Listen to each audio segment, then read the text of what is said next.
right now, you are choosing to watch this video. Or are you? Before you scroll, before you click away, before you even decide to keep listening, your brain has already decided for you. Not metaphorically, literally. Scientists have measured it. Your neurons fire the decision before you know you've made one.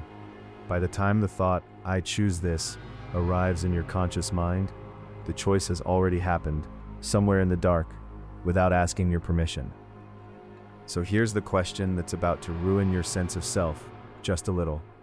If your brain decides before you do, who exactly is doing the deciding?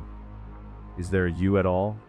Or are you a passenger, sitting in a car you believe you're driving, watching the road turn, feeling the wheel move beneath your hands, while something else, something older and faster and silent, is actually steering?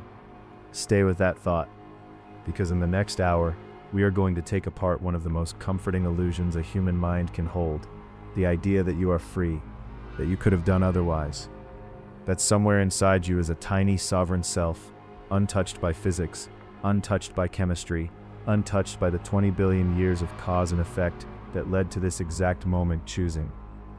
We are going to walk through neuroscience labs where this illusion was first cracked open. We are going to fall into the strange, twitchy world of quantum mechanics, where even the universe itself doesn't seem to know what it's going to do next. We are going to meet philosophers who built entire empires of thought trying to save free will, and others who burned those empires down. And by the end, you may not believe anything different than you do now, but you will never again be able to not ask the question. Let's begin where every good mystery begins, with something that shouldn't be possible. In 1983, a scientist named Benjamin Libet ran an experiment that should have been boring, simple, even. He asked people to sit in a chair, look at a clock with a fast-moving dot, and whenever they felt like it, flick their wrist. That's it. No trick, no pressure. Just, whenever you feel the urge, move. While they did this, Libet was recording the electrical activity in their brains. Here's what he expected to find. The person feels the urge to move, then the brain prepares the movement, then the wrist moves. Decision first, action second. Simple, logical, the way we assume free will should work. But that's not what happened. The brain activity preparing the movement, what's called the readiness potential, began about half a second before the person reported feeling like they'd decided to move. Half a second. That doesn't sound like much, but in the world of the brain, half a second is an eternity. It's enough time for an entire decision to form unconsciously, before the conscious you even shows up to the meeting. Let that sink in. The choice was already underway, before you knew you'd chosen. It's like waking up in the passenger seat of a car that's already turning the corner, and feeling absolutely certain that you turned the wheel. Now before we go further, and we are going much, much further, we have to be honest about something. Libet's experiment has been criticized for decades. Some scientists argue the readiness potential isn't really a decision forming, it might just be background neural noise, random fluctuations that simply correlate with when a person happens to act, not what they choose to do. Newer studies using brain scanning techniques far more advanced than Libet ever had have replicated the basic timing effect again and again, but the interpretation is still fiercely debated. So let's be precise, because precision matters here. It is a scientific fact that measurable brain activity related to movement begins before conscious awareness of deciding to move. It is a scientific theory, still contested, that this proves the brain decides before you do. And it is philosophical speculation to leap from that to free will is an illusion. But here's the unsettling part. Even in its weakest interpretation, Libet's experiment did something irreversible. It cracked open a door that can't be closed again, because if even one decision in your life was made before your conscious mind knew about it, then the question is no longer whether this happens. The question is, how much of you is actually the author of your life, and how much of you is just narrating a story that was already written. To understand why this matters so much, we need to go back further than neuroscience. We need to go back to the very idea of cause and effect itself. Imagine the universe as an infinitely long line of dominoes. The Big Bang knocks over the first one. That domino knocks the next, and the next, and the next. Stars forming, galaxies spinning, planets cooling, oceans forming, the first molecule that could copy itself, then life, then you, reading this sentence right now. Every domino falls because of the one before it. No domino chooses to fall, it falls because physics demands it. Now here's the unsettling question. Are you a domino? Every thought you've ever had came from a brain. That brain was built by genes you didn't choose, shaped by a childhood you didn't choose, exposed to experiences you didn't choose, soaked in a culture you were simply born into. Your personality, your sense of humor, your fears, your desires, even the way you're reacting to this sentence right now, all of it was assembled by forces that existed before you did. You didn't choose to be born with the temperament you have. You didn't choose the language that now shapes how you think. You didn't choose the neurons that fire when you feel love or rage or doubt. So when you make a choice, when you decide what to eat, who to love, what career to pursue, where exactly does the chain of cause and effect stop and you begin? Philosophers call this the problem of determinism. And it's not new, it's ancient. The same shadow has haunted human thought since the first time someone asked, "Could I have done otherwise?" Here's the deepest version of the puzzle, and it's brutally simple. You make decisions based on your desires, but you didn't choose your desires. You didn't choose to want what you want. Try it right now. Try to want something you don't currently want. Try to not want something you do want. You can't just flip the switch. Your desires arise in you, unbidden, unchosen, like weather. If you didn't choose your desires, and your decisions come from your desires, then in what sense did you choose anything at all? This is the moment in the story where most people want an escape hatch. And historically, humanity has reached for one particular escape hatch more than any other: quantum mechanics. Maybe the thinking goes, the universe isn't a perfect chain of dominoes after all. Maybe at the smallest scales, inside atoms, inside the dance of electrons, the universe is genuinely random, unpredictable, not determined in advance. And if the universe isn't fully determined, maybe there's room for something else, room for you. It's a beautiful idea. Unfortunately, it might be a trap. Quantum mechanics is, as far as we can measure, genuinely probabilistic at the smallest scales. This is a real, well-established scientific fact, confirmed across nearly a century of experiments. Particles don't always behave in fixed, predictable ways. They behave in probabilities, like a coin that doesn't land until you look at it. So could quantum randomness be the secret seed of free will, sprinkled through your neurons, giving you the wiggle room to be a genuine author of your choices, rather than a domino? Here's the problem. Listen carefully, because this is one of the most important sentences in this entire video. Randomness is not freedom. If your decision to do something was caused by a random quantum fluctuation in your brain, something utterly unpredictable, uncaused by any reason, belief, or desire, that doesn't make the decision yours. It makes it random. You didn't choose it any more than you chose the outcome of a coin flip happening inside your skull. Think about what real freedom would require. Not randomness, not determinism, something else entirely, a decision that comes from you for reasons that are yours, in a way that isn't simply the next domino falling, but also isn't just dice being rolled in the dark. What would that even look like? Nobody has ever been able to describe it. Not biologically, not physically, not even philosophically, in any way that fully escapes the trap. This is the strange shape of the cage we live in. Either your actions are caused by your brain, your biology, your history, in which case they were never truly up to you in the deepest sense, or they are uncaused, random, spontaneous, in which case they were never truly up to you either. Caused or random. Those appear to be the only two options the universe offers, and neither one is freedom. But wait, before you give up entirely, we need to meet the people who refuse to accept this conclusion. Because the question of free will has split philosophy into deep, warring camps for over 2,000 years, and not everyone agrees the cage is real. There are broadly three positions you can take. The first is called hard determinism. This is the camp that says the universe runs on cause and effect, full stop. Every thought, every choice, every emotion is the inevitable output of prior causes. Your genes, your environment, the laws of physics. Free will, in the way most people imagine it, is an illusion, a comforting story the brain tells itself. The second is called libertarian free will, and no, this has nothing to do with politics. This camp insists that humans possess a genuine, uncaused capacity to choose, that somewhere in the architecture of a conscious mind, there exists a kind of freedom that breaks the chain of cause and effect. Some thinkers in this camp point toward consciousness itself, as something irreducible, something that cannot be fully explained by physical cause and effect, and therefore might be the very thing that grants freedom. It's a hopeful position. It's also scientifically the hardest one to defend, because no experiment has ever found this kind of freedom in the brain. It remains honestly more of a philosophical hope than a demonstrated reality. And then there's the third camp, strange, clever, and probably the most popular among modern philosophers. It's called compatibilism. Compatibilists make a daring move. They say maybe we've been asking the wrong question entirely. Maybe free will was never about being magically uncaused. Maybe free will simply means acting according to your own desires, reasoning, and values, without external coercion. If nobody is holding a gun to your head, if you're acting from your own mind, your own preferences, your own character, even if that character was built by genes and environment, then you are free. Not free from causation, free within it. Think of it like a river. A river doesn't choose its banks.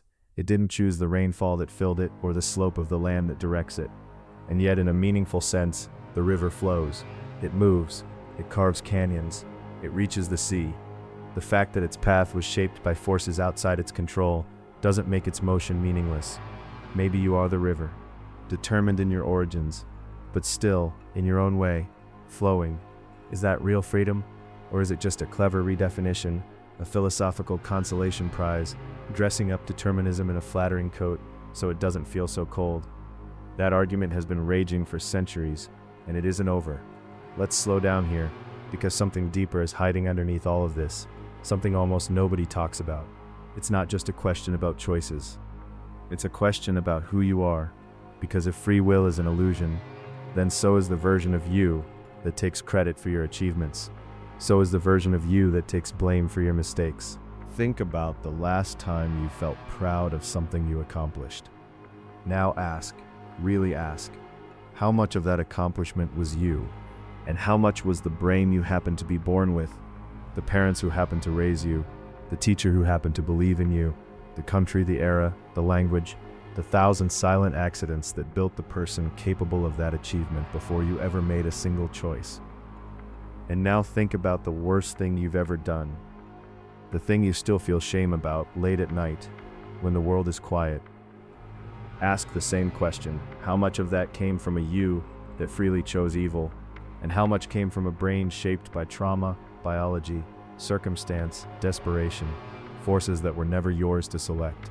This is where the free will question stops being abstract and starts being personal, because our entire civilization, our laws, our prisons, our sense of justice, our pride, our guilt, our love, our forgiveness, is built on the assumption that people could have done otherwise, that the murderer chose to pull the trigger, that the hero chose to run into the fire, that you, specifically, chose the life you're living.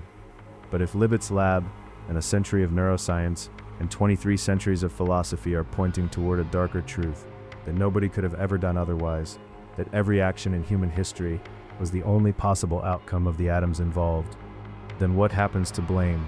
What happens to credit? What happens to the entire architecture of human dignity? Does the murderer deserve punishment or treatment? Does the hero deserve a medal or just acknowledgement of good fortune? Does anyone ever truly deserve anything? This isn't just a science question anymore.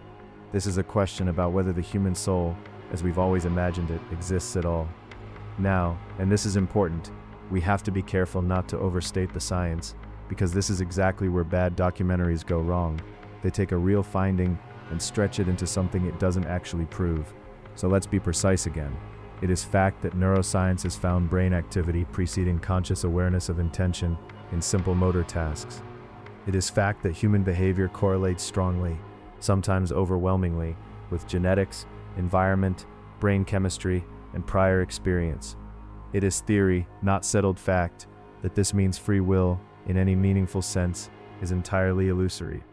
Many neuroscientists and philosophers reject that conclusion, arguing that complex, deliberate, long-term decisions, choosing a career, ending a relationship, raising a child, are vastly different from a simple wrist flick in a lab, and may involve layers of reasoning that current science doesn't yet fully understand. And it is speculation, pure, unproven, currently untestable speculation, to claim that consciousness itself somehow escapes physical causation altogether. granting humans a metaphysical freedom no experiment has ever detected. So here is where modern science honestly stands, stripped of hype. We know the brain does an enormous amount of work before you become aware of it. We know your character, your desires, and your circumstances are shaped by forces outside your control. We do not know with certainty whether there is any room, quantum conscious or otherwise, for something we could rightly call freedom. The cage might be real, or the bars might be an illusion, painted on by a mind that simply hasn't found the door yet. Nobody currently alive knows which. And maybe, here's a thought worth sitting with, maybe nobody ever will. Let's take this somewhere even stranger. Because so far we've been treating you as if it's a single unified thing sitting somewhere inside your skull, making decisions. But neuroscience has found something far stranger lurking underneath that assumption. You might not be one thing at all. There's a famous set of experiments conducted decades ago on patients who, for severe medical reasons, had the connection between the left and right halves of their brain surgically cut. The corpus callosum, the great bridge of nerve fibers joining the two hemispheres, severed. What scientists discovered in these patients was almost too strange to believe. The two halves of the brain began, in some experiments, acting like two separate minds. Show an image to only the left half of a patient's visual field, which feeds into the right hemisphere, and ask them what they saw.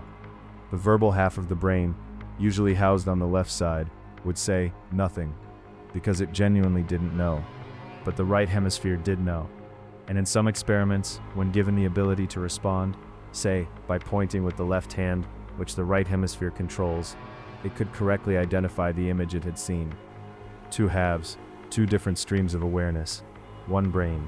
So which one is you? If a single human skull can contain what behaves like two separate centers of awareness, each capable of perceiving, choosing, and acting, sometimes in conflict with each other, then the comforting idea of a single unified self sitting at the control panel of your mind starts to look less like a fact and more like a story. A very convincing story, a story your brain tells itself, stitching together a million scattered processes into the illusion of one continuous narrator. This is sometimes called the narrative self, the idea that the feeling of being a single unified I, making decisions in a clear, deliberate way, is not a discovery your brain makes, it's a construction, a character your brain builds, after the fact, to make sense of actions that may have already been initiated by processes you have no access to. If that's true, then maybe the question, do I have free will, is broken from the very beginning, because there may be no single I to possess it. Let's bring in cosmology now, because the rabbit hole goes even deeper than the brain. If determinism is true at the level of physics, if every particle in the universe, including the ones inside your skull, follows the iron laws of cause and effect, then in principle, someone who knew the exact position and momentum of every particle in existence at the moment of the Big Bang could, with enough computing power, predict every single thing that would ever happen. Every war, every kiss, every book, every betrayal, every sentence in this video, all of it already written into the initial conditions of the universe 13.8 billion years ago, before stars existed, before atoms had even cooled enough to form. This idea has a name, Laplace's demon, after the French scientist Pierre-Simon Laplace, who proposed it in 1814. A hypothetical intelligence vast enough to see the entire future of the universe, laid out like a map, because the future isn't really open, it's just unknown to us. Under this view, you didn't write your life story, you're not even reading it, as it happens. You're an actor who's forgotten he's in a play, reciting lines that were fixed before the curtain ever rose, and calling it free will simply because nobody handed you the script in advance. Quantum mechanics complicates Laplace's demon. As we discussed earlier, the smallest scales of reality may contain genuine randomness, meaning the universe might not be a single, fixed, readable script after all. But as we also discussed, randomness doesn't rescue freedom. A universe of pure chance is just as foreign to the idea of you choosing as a universe of pure determinism. So here we sit, between two infinities. One says everything was always going to happen exactly this way. The other says nothing was ever going to happen any particular way at all. And somewhere in between those two impossible options, you are reading this sentence, feeling for reasons science still can't fully explain, as though you are choosing to keep watching. Now here's where things get even stranger, because there's a third possibility we haven't discussed yet, one that doesn't show up in most conversations about free will, but maybe should. What if the entire question is malformed? What if asking, "Do I have free will?" is a bit like asking, "What does the color blue taste like?" A question built from words that sound meaningful together, but that actually point to nothing coherent at all. Some philosophers, particularly those working in a tradition sometimes called illusionism, argue exactly this. They suggest that the concept of free will, as most people intuitively imagine it, an uncaused chooser sitting outside the chain of cause and effect, somehow able to do otherwise without being caused by anything in particular, was never a coherent idea to begin with. Not because science disproved it, because it was never logically possible in the first place, in any universe, under any physics, real or imagined. If that's true, then the discovery that you don't have free will in that sense isn't really a discovery about you. It's a discovery about the word, about a fantasy human language constructed long before anyone understood physics or neuroscience.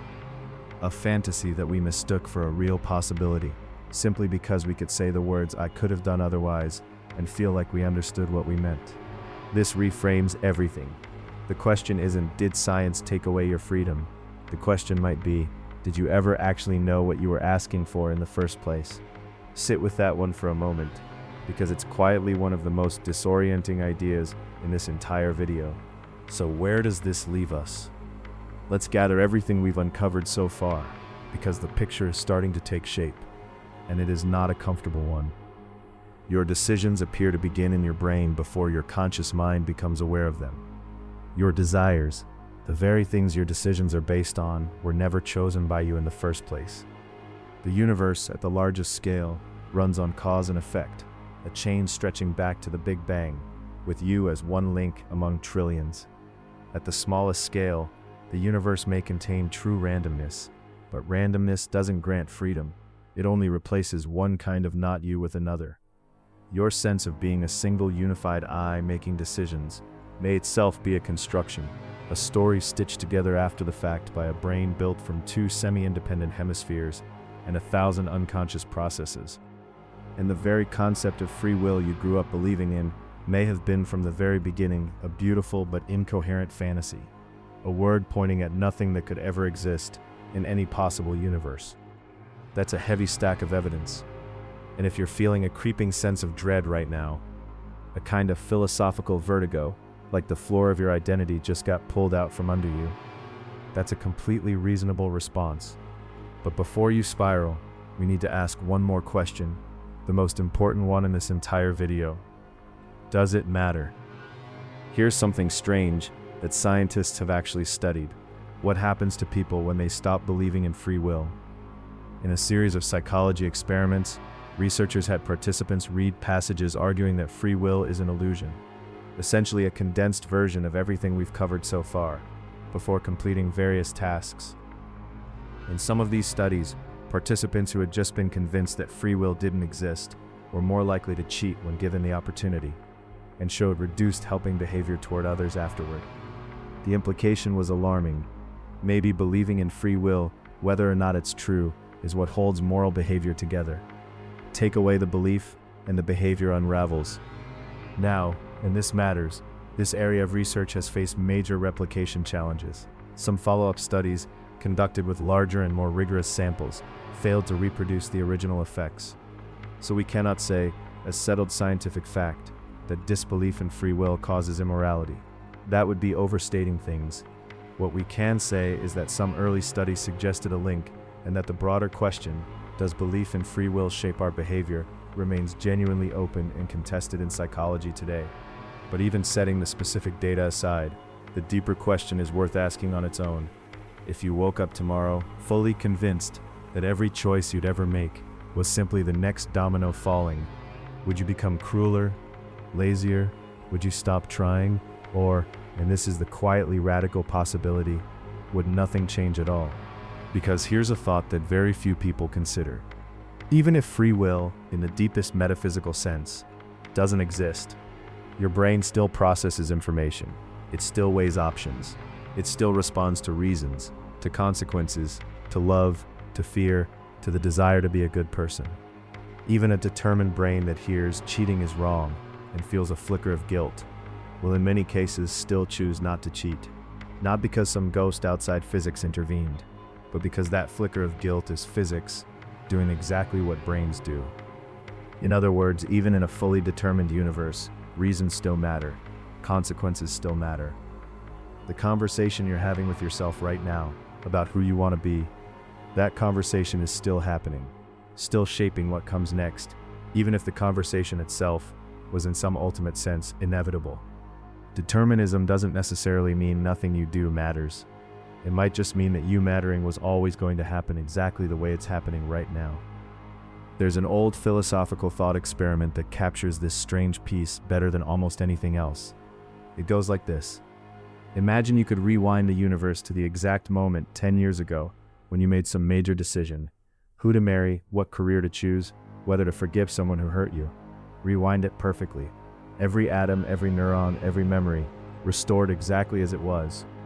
If determinism is true, you would make the exact same choice, every single time. Not because you're forced to in the sense of someone holding a gun to your head, but because you, in that precise configuration with those precise values, those precise desires, those precise memories, are the kind of being who makes that choice. Is that a prison? Or is that simply being someone, having a stable, continuous identity, instead of being a random number generator that could, on any given Tuesday, betray everything you believe in for no reason at all? Maybe the deepest comfort hiding inside determinism is this. The fact that you would make the same choice again isn't evidence that the choice wasn't yours.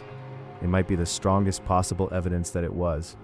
A truly free action, one disconnected from your character, your history, your values, your reasoning, wouldn't feel like freedom at all. It would feel like being hijacked by randomness. The fact that your choices flow predictably from who you are isn't the absence of you. It might be the very definition of you. But let's not resolve the mystery too quickly, because there's one more place this question takes us. Somewhere far stranger than neuroscience, stranger than quantum mechanics, stranger than philosophy departments arguing in conference rooms. It takes us to the question of time itself. Most of us picture time the way we picture a road, the past behind us, fixed and unchangeable, and the future ahead of us, open, unwritten, full of branching possibilities, waiting for our choices to carve a path through them. But this isn't how physics describes time. According to Einstein's theory of relativity, one of the most rigorously tested theories in the history of science, there is no single, universal now.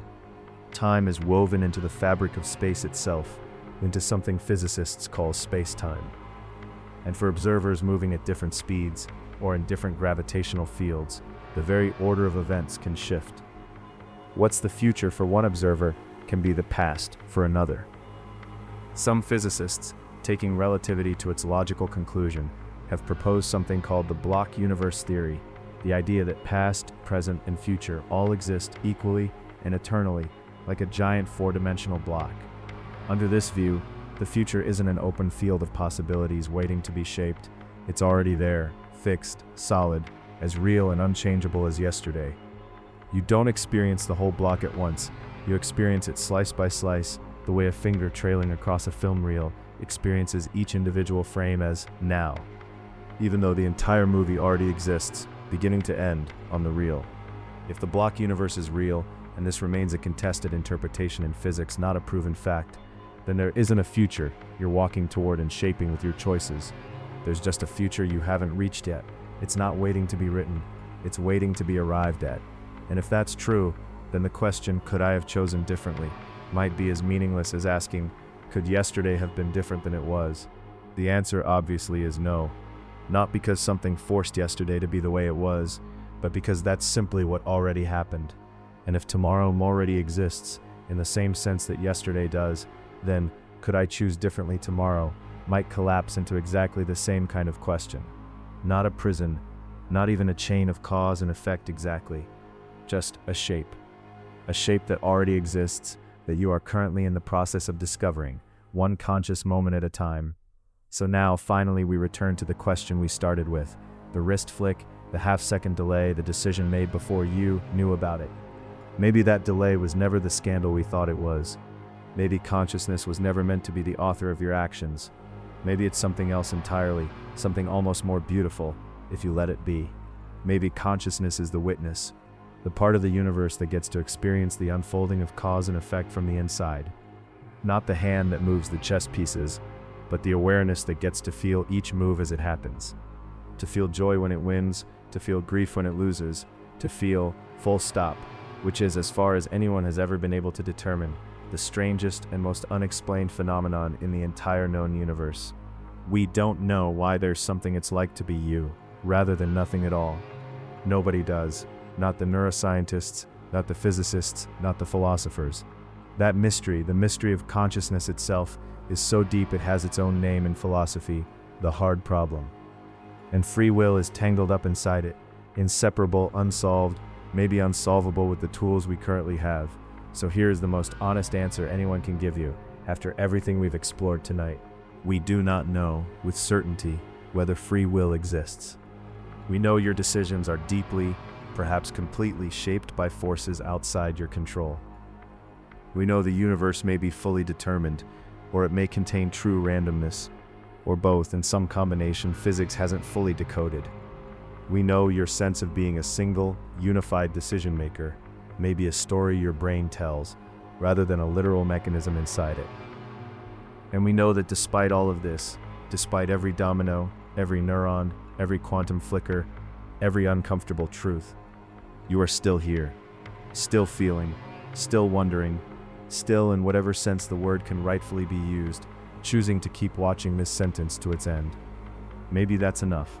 Maybe it has to be. Before we close, let's leave determinism and quantum physics behind for a moment and ask the question the way a human being actually lives it. Not in a lab, not in an equation, but in a life. Tomorrow morning you will wake up, and in that morning you will face small decisions. What to eat, how to speak to the people you love, whether to be patient or impatient, whether to try or give up.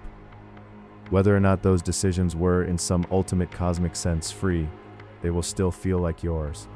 They will still flow from your values, your memories, your hopes, the specific, irreplaceable configuration of atoms that the universe has, for reasons no one fully understands, decided to call you. And maybe that feeling, however it's produced, however it's caused, however determined or random or constructed it might secretly be, is not a lie you need to escape. Maybe it's simply what it feels like from the inside, to be a small conscious piece of a vast and ancient universe, finally complex enough to ask whether it's free. No animal we know of has ever asked this question. No star has ever wondered about its own trajectory. No mountain has ever doubted the forces that shaped it. As far as we currently know, you may be one of the only arrangements of matter in the observable universe capable of turning around, looking at the very forces that made it, and asking, but did I choose this? Maybe that question, asked at all, is the closest thing to freedom the universe has ever produced. So here's where we leave you. Not with an answer, because there isn't one, not yet, maybe not ever, but with a question to carry with you, long after this video ends. If you discovered, beyond all doubt, that every choice you have ever made, who you loved, who you became, every kindness, every mistake, was the only thing you could have ever done, given everything that made you you, would you feel trapped? Or would you for the first time feel known, fully, completely, down to the last atom, by the only thing in the universe that has ever truly understood you?